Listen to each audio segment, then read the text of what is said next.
غزہ میں شدید لڑائی جاری، اسرائیل کے سینکڑوں اہداف پر حملے۔ ترکی اگر کلیدی مراعات حاصل کرنا چاہتا ہے تو اسے اپنی بیان بازی کو ختم کرنا ہوگا، یورپی یونین۔ افغانستان کے ساتھ مکمل سفارتی تعلقات سے پہلے طالبان کو اصلاحات کرنا ہوں گی، چین۔ وائس آف امریکہ واشنگٹن سے اہم خبروں کے ساتھ سعدیہ زیب رانجھا۔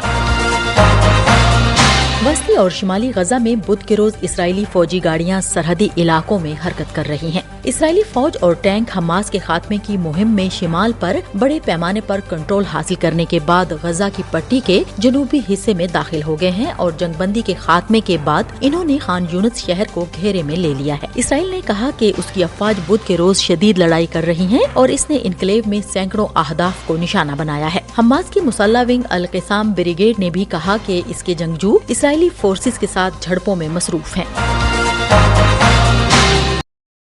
ایک اعلیٰ یورپی اہلکار نے استنبول کے دورے کے دوران کہا کہ ترکی بین الاقوامی سطح پر الگ تھلگ ہو گیا ہے اور اگر وہ یورپی یونین سے کلیدی مراعات حاصل کرنا چاہتا ہے تو اسے اپنی بیان بازی کو ختم کرنا ہوگا۔ ترکی سے متعلق یورپی پارلیمنٹ کے نمائندہ ناچو سانچیز امور نے کہا کہ خارجہ امور پر انقرہ کی تلخ گفتگو برسلز کے ساتھ تعلقات کو بہتر بنانے کی راہ میں سب سے بڑی رکاوٹ ہے۔ ترکی اپنے شہریوں کے لیے یورپی ویزا تک رسائی کو آسان بنانے اور اس بلاک کے ساتھ 1995 کے کسٹم معاہدے کو اپ ڈیٹ کرنے کی کوشش کر رہا ہے، جس سے برآمدات کو بڑھانے میں مدد مل سکتی ہے۔ یورپی یونین کی خارجہ پالیسی کے سربراہ جوزیپ بوریل نے گزشتہ ہفتے ترکی کو متعدد مراعات کے بدلے ان دونوں معاملات پر غور کی پیشکش کی تھی۔ سانچیز امور نے ترکی میں فیکٹ فائنڈنگ مشن کے آخری روز ایک اور شرط کا اضافہ کیا جس میں اپوزیشن گروپوں کے ساتھ ملاقاتیں شامل تھیں۔ انہوں نے استنبول میں صحافیوں کو بتایا کہ جارحانہ اور دھمکی آمیز لہجہ استعمال کرنے سے گریز کرنا بالکل مفت اور آسان ہے۔ ہم وائس آف امریکہ واشنگٹن سے آپ سے مخاطب ہیں۔ چین کی وزارت خارجہ نے کہا کہ وہ بین الاقوامی برادری میں افغانستان کی دوبارہ شمولیت کا منتظر ہے اور اس نے طالبان حکومت سے بین الاقوامی خدشات کا مزید جواب دینے کا مطالبہ کیا۔ وزارت خارجہ کے ترجمان وانگ وین بین کا کہنا تھا کہ چین کا ہمیشہ سے یہ خیال رہا ہے کہ افغانستان کو عالمی برادری سے خارج نہیں کیا جانا چاہیے۔ انہوں نے کہا کہ ہمیں امید ہے کہ افغانستان عالمی برادری کی توقعات پر پورا اترے گا، ایک کھلا ہوا اور جامع سیاسی ڈھانچہ تشکیل دے گا اور اعتدال پسند اور مستحکم داخلی اور خارجہ پالیسیوں کو نافذ کرے گا۔ وزارت خارجہ کے ترجمان وانگ وین بن نے یہ بھی کہا کہ چین نے کابل پر زور دیا ہے کہ وہ ہر قسم کی دہشت گرد قوتوں کا پرعزم طریقے سے مقابلہ کرے، دنیا بھر کے تمام ملکوں خاص طور پر پڑوسی ملکوں کے ساتھ امن اور آشتی کے ساتھ رہے اور جلد از جلد بین الاقوامی برادری کے ساتھ ہم آہنگ ہو۔